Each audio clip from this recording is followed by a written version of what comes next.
Hello friends, welcome to my YouTube channel education Indian family में आपका स्वागत है। तो दोस्तों, आज हम बात करने वाले हैं 50 बहुत ही महत्वपूर्ण सवालों के बारे में, जो कि परीक्षा में काफ़ी ज़्यादा बार पूछे जाने वाले प्रश्न हैं, काफ़ी ज़्यादा इम्पोर्टेंट हैं।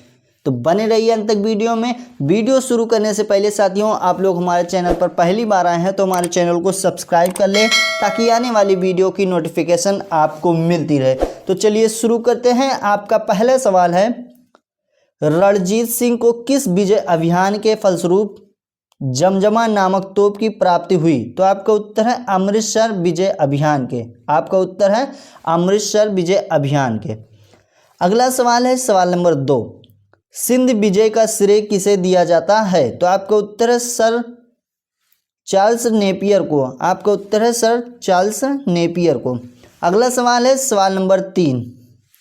सवाल नंबर 3 कह रहा है साथियों, सहायक संघ के संबंध में किसने कहा, हमारी नीति और हमारे लक्ष्य ने भारतीय राज्यों को शून्य की स्थिति में पहुंचा दिया है? तो आपका उत्तर है लॉर्ड ब्लेसली ने। आपका उत्तर है लॉर्ड ब्लेसली ने कहा है। अगला सवाल है सवाल नंबर 4। सवाल नंबर 4 कह रहा है साथियों, सहायक संघ के संदर्भ में किसने कहा था, स्थानीय राजाओं का अस्तित्व उसी दिन समाप्त हो गया जिस दिन वे कंपनी द्वारा सुरक्षित बने या कंपनी उनकी सहायक बनी? तो आपका उत्तर है कार्ल मार्कस। आपका उत्तर है कार्ल मार्कस। अगला सवाल है सवाल नंबर 5। भारत में सहायक संधि का जन्मदाता आविष्कारक था? तो आपका उत्तर है डुप्ले। आपका उत्तर है डुप्ले। अगला सवाल है सवाल नंबर 6। सवाल नंबर 6 कह रहा है साथियों, सहायक संधि को सुनिश्चित एवं व्यापक स्वरूप किसने प्रदान किया था? तो आपका उत्तर है लॉर्ड ब्लेसली ने। आपका उत्तर है लॉर्ड ब्लेसली ने। अगला सवाल है सवाल नंबर 7। सवाल नंबर 7 कह रहा है, गोद प्रथा पर प्रतिबंध लगाने वाला गवर्नर जनरल था? आपका उत्तर है लॉर्ड डलहौजी था। आपका उत्तर है लॉर्ड डलहौजी था। अगला सवाल है सवाल नंबर 8। पंजाब के राजा रणजीत सिंह की राजधानी कहाँ थी? तो आपका उत्तर है लाहौर थी। पंजाब के राजा रणजीत सिंह की राजधानी लाहौर थी। अगला सवाल है सवाल नंबर 9। सवाल नंबर 9 कह रहा है, कौन सा दिल्ली में नादिर शाह के सैन्य अभियान की सफलता के लिए संभव कारण नहीं था? तो आपका उत्तर है आक्रमण सेना द्वारा बेहतर सैन्य प्रौद्योगिकी का प्रयोग। आपका उत्तर है आक्रमण सेना द्वारा बेहतर सैन्य प्रौद्योगिकी का प्रयोग। अगला सवाल है, प्रथम आंग्ल मैसूर युद्ध 1769 में कौन विजयी हुआ? तो आपका उत्तर है हैदर अली। आपका उत्तर है हैदर अली। अगला सवाल है सवाल नंबर 11। सवाल नंबर 11 कह रहा है साथियों, प्लासी के युद्ध के समय बंगाल का नवाब कौन था? तो आपका उत्तर है सिराजुद्दौला था। आपका उत्तर है सिराजुद्दौला था।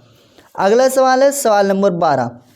1526 ईस्वी में बाबर ने किस वंश के शासक को परास्त कर मुगल साम्राज्य की नींव डाली? तो आपका उत्तर है लोदी वंश की। आपका उत्तर है लोदी वंश की।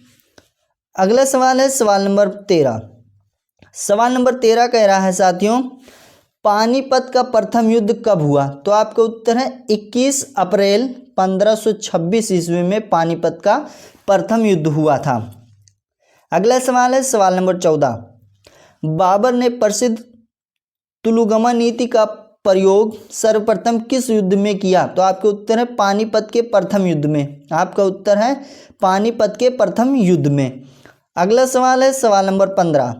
सवाल नंबर 15 कह रहा है साथियों, किस युद्ध में जीतने के उपरांत बाबर ने खजाने का मुंह अमीरों, सगे संबंधियों आदि के लिए खोल दिए और इस उदारता के लिए उसे कलंदर की उपाधि दी गई? तो आपका उत्तर है पानीपत का प्रथम युद्ध, जो कि 1526 ईस्वी में हुआ था।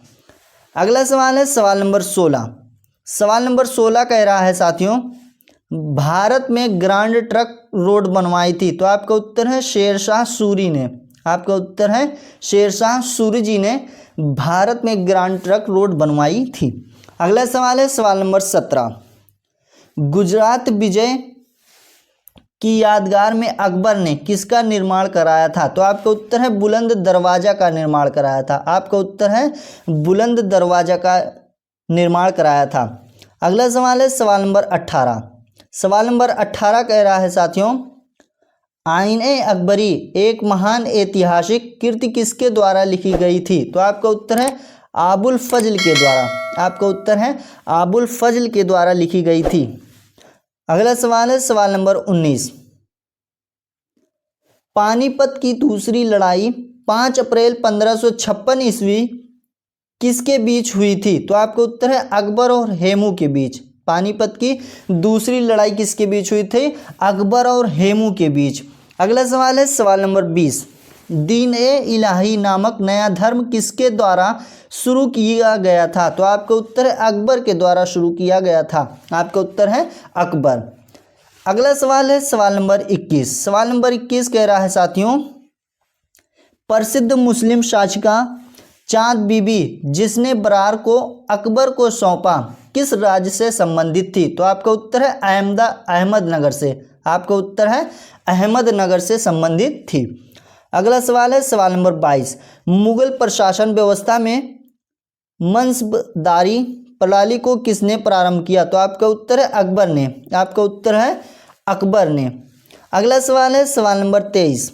सवाल नंबर 23 कह रहा है साथियों, अपने काल का महान संगीतज्ञ तानसेन किसके दरबार में थे? तो आपका उत्तर है अकबर के दरबार में थे। आपका उत्तर है अकबर के दरबार में थे। अगला सवाल है सवाल नंबर 24। मुगल काल की राजभाषा कौन थी? तो आपका उत्तर है मुगल काल की फारसी भाषा थी। आपका उत्तर है फारसी भाषा। अगला सवाल है सवाल नंबर 25। सती प्रथा की भर्त्सना करने वाला मुगल सम्राट था? तो आपका उत्तर है अकबर था। आपका उत्तर है अकबर था। साथियों, अगर आप लोगों ने हमारे चैनल को अभी तक सब्सक्राइब नहीं किया है तो हमारे चैनल को सब्सक्राइब कर लें ताकि आने वाली वीडियो की नोटिफिकेशन आपको मिलती रहे। अगला सवाल है सवाल नंबर 26। सवाल नंबर 26 कह रहा है साथियों, किस युद्ध से भारत में मुगल साम्राज्य की नींव पड़ी? तो आपका उत्तर है पानीपत का प्रथम युद्ध से। आपका उत्तर है पानीपत का प्रथम युद्ध से मुगल राज्य की नींव पड़ी। अगला सवाल है सवाल नंबर 27। मुगल चित्रकारी किसके शासनकाल में पराकाष्ठा चरमोत्कर्ष प्राप्त किया? तो आपका उत्तर है जहांगीर। आपका उत्तर है जहांगीर। अगला सवाल है सवाल नंबर 28। सवाल नंबर 28 कह रहा है साथियों, किसने अकबर की जीवन कथा लिखी थी? तो आपका उत्तर है अबुल फजल ने। आपका उत्तर है अबुल फजल ने अकबर की जीवन कथा लिखी थी। अगला सवाल है सवाल नंबर 29। किस मुगल शासक ने भारत की वनस्पतियों और प्राणी जगत, ऋतुओं और फलों का विशद विवरण अपनी दैनंदिनी डायरी में दिया है? तो आपका उत्तर है बाबर ने। आपका उत्तर है बाबर ने दिया है। अगला सवाल है सवाल नंबर 30 है, शेरशाह की महानता का घोतक क्या है? तो आपका उत्तर है प्रशासनिक सुधार। आपका उत्तर है प्रशासनिक सुधार, जो कि शेरशाह की महानता का घोतक है। अगला सवाल है सवाल नंबर 31। हुमायूं नामा किसने लिखा था? तो आपका उत्तर है गुलबदन बेगम ने लिखा था। हुमायूं नामा गुलबदन बेगम ने लिखा था। अगला सवाल है सवाल नंबर 32। सवाल नंबर 32 कह रहा है साथियों, अकबर के शासन में महाभारत का फारसी भाषा में अनुवाद किया गया था, वह किस नाम से जाना जाता है? तो आपका उत्तर है रज्मनामा। आपका उत्तर है रज्मनामा। अगला सवाल है सवाल नंबर 33।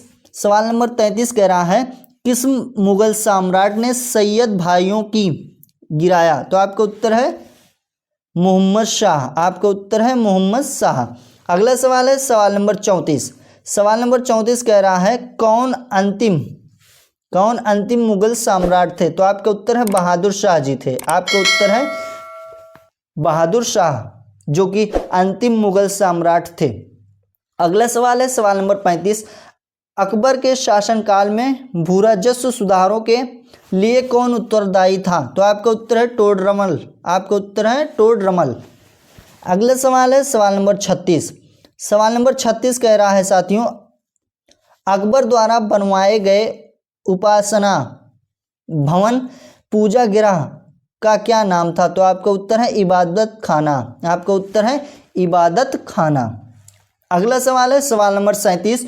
सुप्रसिद्ध संगीतज्ञ दवे तानसेन और बैजू बावरा किसके शासनकाल में सुविख्यात थे? तो आपका उत्तर है अकबर के।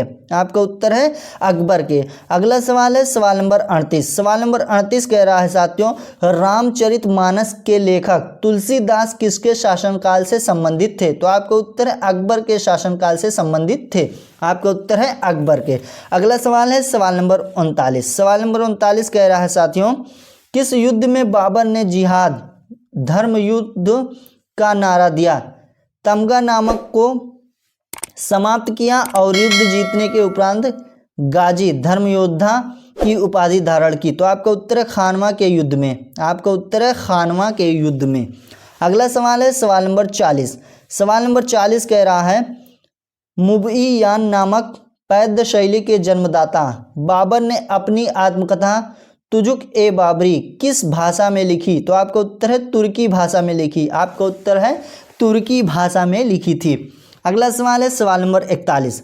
बाबर मूल रूप से कहाँ का शासक था? तो आपका उत्तर है फरगना का शासक था। आपका उत्तर है बाबर मूल रूप से कहाँ का शासक था? तो फरगना का शासक था। आपका उत्तर है फरगना का शासक था। अगला सवाल है सवाल नंबर 42। सवाल नंबर 42 कह रहा है, बाबर को भारत पर आक्रमण करने के लिए आमंत्रित करने वालों में कौन शामिल नहीं था? तो आपका उत्तर है चंदेरी का शासक मेदिनी राय। आपका उत्तर है चंदेरी का शासक मेदिनी राय था। अगला सवाल है सवाल नंबर 43। मुगल साम्राज्य के दृढ़ीकरण दृष्टिकोण से सबसे निर्णायक युद्ध था? तो आपका उत्तर है खानवा का युद्ध था। आपका उत्तर है खानवा का युद्ध था। अगला सवाल है सवाल नंबर 44। सवाल नंबर 44 कह रहा है साथियों, किसने मुगल साम्राज्य की राजधानी को आगरा से दिल्ली स्थानांतरित की? तो आपका उत्तर है शाहजहां। आपका उत्तर है शाहजहां। अगला सवाल है सवाल नंबर 45। सवाल नंबर 45 कह रहा है साथियों, अकबर के युवावस्था में उसका संरक्षक था? तो आपका उत्तर है बैरम खां था। आपका उत्तर है बैरम खां। अगला सवाल है सवाल नंबर 46। किस स्थान पर नादिर शाह ने चढ़ाई नहीं की थी? तो आपका उत्तर है कन्नौज। आपका उत्तर है कन्नौज। अगला सवाल है सवाल नंबर 47। सवाल नंबर 47 कह रहा है साथियों, किसने ऐसे बाग बगीचे जिसमें बहता पानी हो के निर्माण की परंपरा की शुरुआत की थी? तो आपका उत्तर है बाबर ने। आपका उत्तर है बाबर ने शुरुआत की थी। अगला सवाल है सवाल नंबर 48। कौन सी आत्मकथा है? तो आपका उत्तर है तुजुक ए बाबरी, जो कि बाबरनामा ने लिखी। आपका उत्तर है तुजुक ए बाबरी। अगला सवाल है सवाल नंबर 49। सवाल नंबर 49 कह रहा है साथियों, राजा बीरबल की उपाधि किसे दी गई थी? तो आपका उत्तर है महेश दास को। आपका उत्तर है महेश दास को राजा बीरबल की उपाधि दी गई थी। अगला सवाल है सवाल नंबर 50। सवाल नंबर 50 कह रहा है साथियों, औरंगजेब ने ज़्यादा भवनों का निर्माण नहीं करवाया? तो आपका उत्तर है उसे अपने शासनकाल में निरंतर युद्ध करने पड़े। तो आपका उत्तर है उसे अपने शासनकाल में निरंतर युद्ध करने पड़े, इसीलिए औरंगजेब ने ज़्यादा भवनों का निर्माण नहीं करवाया।